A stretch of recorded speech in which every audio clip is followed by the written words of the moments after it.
for a scrapbook process video. And sorry, as you can see, the pictures I have are when my daughter was actually getting her high school senior pictures for the yearbook or whatever made. Yeah, it's a little, I went with her, of course, and then there's like, you know, this little setup and all the things. And so I'm kind of imagining, I'm not sure if I'll use this one because the person's hair is kind of, I think I'll use these three. I'm sorry, hair. Their hand is like blurry, so I'll probably set that one aside. But, so those are the pictures I have. It's in the paper I think I'm going to use here is it's from the April 2023 Scrap Room Flavors of the Month. It's Simple Stories, Simple Vintage Life in Bloom, which seems kind of, you know, appropriate because she's embarking on her, well, she's about to graduate high school, so you know how that is. Very transitional. So I think I'm going to use these papers here. I think these are just lovely. Probably going to use this black cardstock, matted on this, I think. I haven't figured out everything yet, but I don't even have a sketch yet, y'all. I was kind of contemplating trying to use the sketch of the month, but when I looked at it, I go, well, that's just one photo, so that doesn't work. So I'm kind of thinking I might, like, you might have seen just a second ago, I had these kind of in order. And I'm kind of thinking like a little process or whatever at the top, and then having this at the bottom. No, so sorry. Sorry, guys. Because this has a little frame in the ephemera right here. And I thought that could be good over the top of, you know, the final photo, as it were. Is that going to fit? I think just barely. Yeah. So we'll do that. So it's kind of like that. And I think I love the little sentiment and everything. So I think that's going to look great. So let me get to, I need to figure out my exact design. I think, like I said, I think it's going to have these at the top, that at the bottom, pretty simple stuff. But I haven't figured out how I'm going to use the papers and stuff yet. So I got to figure kind of those layouts. So let me get that to going and I'll be back on. Okay, gang, quick check-in. What I've done is I have taken the one photo as I showed you, and I did attach that to the back of the frame. I'm sad it's a little blurry, but it'll be fine. And then I trimmed these down to 3.5 by 5.5. And so they're a little narrower because I did also trim down my black cardstock by 1/2 inch. I have gutted my little stripe paper. So they're going to go, it's going to go there. And what I'm kind of thinking is, and I actually managed to, because I gutted it, there's a couple of these little tags here, and I can fussy cut butterflies and these little postage stamps. So I got myself some embellishments if I need it. Because sorry, Saturn, come here, baby. I have some, but not a ton. So I definitely like this title of Beautiful, so I'm pretty pleased with that. But I think I'm going to actually end up with maybe I'll set this aside for a minute. I might need it for matting. I think I'm going to go with a band design where I'm going to have it come here, I think. I might use this here,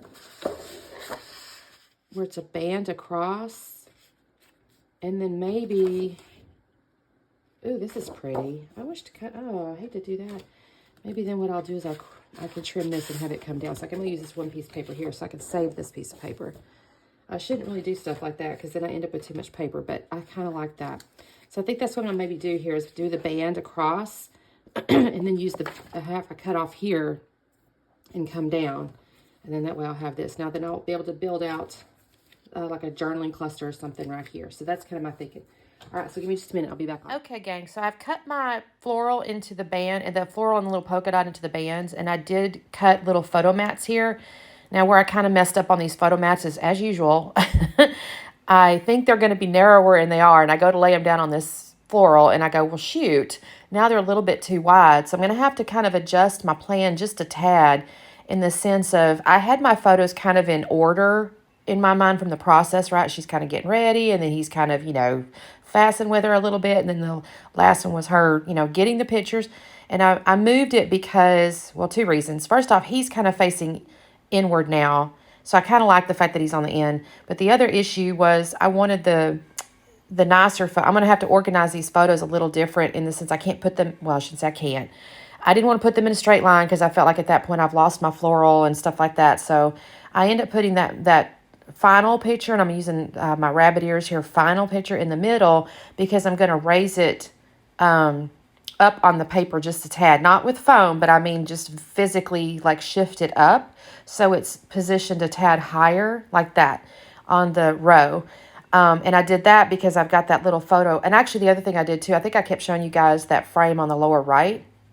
And I've moved it to the lower left because, again, she's kind of looking inward into the layout now. So I kind of like it on the other side better. So this is kind of what I've got going on here. You'll kind of see me. I'm kind of gluing everything down now. I did mount my black cardstock on that little diagonal striped paper. And interestingly, I don't actually end up using those. I showed you guys the backside, and there's like little tags and cut of hearts and stuff. I don't actually end up using those, so they're still set aside. But I have that one other piece of paper, so it's okay. So I'll use it on the layout with that one. I decided I will go ahead and put this frame up on foam, too. I went ahead and thought, you know what? If I'm going to have dimension, I'm just going to go for it, man. So I put that up on foam, and I cut away while I was doing part of that, so you didn't have to wait on that. And now I'm going to get in my little bag of ephemera. And honestly, this video is really short because there's some layouts, they just kind of flow. When you don't have a ton of supplies, it's like you can only do, well, in my mind, I can only do so many things. And this kind of just worked perfectly. I have this big round element. And at first, if I'm honest, I was a little sad because I wanted to put it next to the photo. But then you lose all the pretty butterfly and the little greenery stuff on the left side. And I thought, okay, now what am I going to do? It really needs to go on the right. But I thought, does that look weird? And then I go, well, no, with the title on it, it looks kind of pretty. And then I stuck that other really big floral up underneath there. And I really kind of felt that built out that whole, again, that horizontal band thing because of all the florals on the top of the photo frame. So it all kind of looks like it goes across, at least for me it did. I felt like it kind of just went across and just continued on with that pretty set of florals. In the upper left there was a little tab that says remember this. And so I thought, okay, I'm going to put that up there.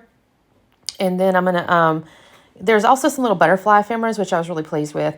So I didn't have to cut anything out of those little cut aparts. That's the other thing. I made that comment about cutting those out. Well, the ephemera had like 3 little butterflies, which was perfect. So I'm going to set those down there. I'm using Beautiful to kind of cover the line of the floral paper where it ends. Just, I thought it looked a little smoother that way. So I covered that line up basically with that. I will end up using foam up underneath the edges of the butterflies and stuff. So I'm going to cut away when I start doing that. I just make like the little, I do this fairly regularly. So if you watch me at all, you'll see me, but I'll put the little foam things up underneath the little butterfly wings and stuff just to give them a little dimension. And I do that. And then there is these foam, what are those called? There's like foam hearts and another little butterfly and stuff. And I'm going to use those as well in just a moment. But basically, I mean, because of, I put that little butterfly in the upper left corner, but because of what I've got going on here, I didn't have a lot, well, the pictures take up a lot of real estate, and then just with a limited amount of ephemera and embellishments and stuff, this just flowed so easily, and I don't really, it's one of those layouts that came together. I think this took maybe 20 minutes, maybe 25 at most, and so I'm really happy with that. I'm not going to lie. And I think it turned out pretty. I contemplated dropping some little sparkle shimmer paints or something like that on it. But I thought, no, I think this looks pretty just the way it is. And so that's all I'm going to do to it. I did add one little line. I think I took a picture. You can see it there. Brooks Senior Picks 2016. So I did put that on the little journaling card there. But I think this turned out so pretty. I love this collection, y'all. So thank you so much for watching. That's the last process video of the month.